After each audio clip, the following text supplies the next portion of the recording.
Rinja, the hybrid Nakamura, is known for his great wrestling pedigree.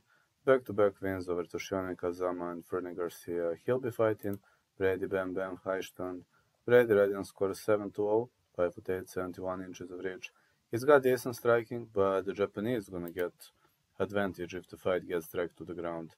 If they stay and trade on the feet, I have a feeling that Brady Heistand might actually be a better fighter, and this is going to be pretty much hard fight to predict.